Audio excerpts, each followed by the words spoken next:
Alrighty.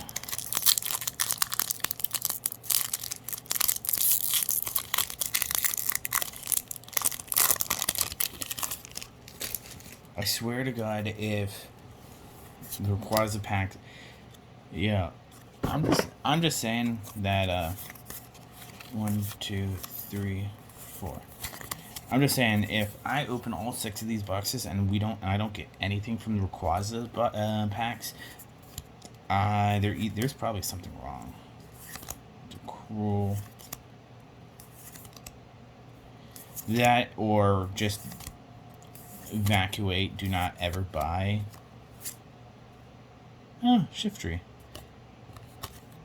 Like currently, it's now of course I'm looking for full art. So if you're like looking for good Pokemon, like I mean, Shiftry isn't bad. I haven't pulled terrible Pokemon, but at the same time, it's like, you know,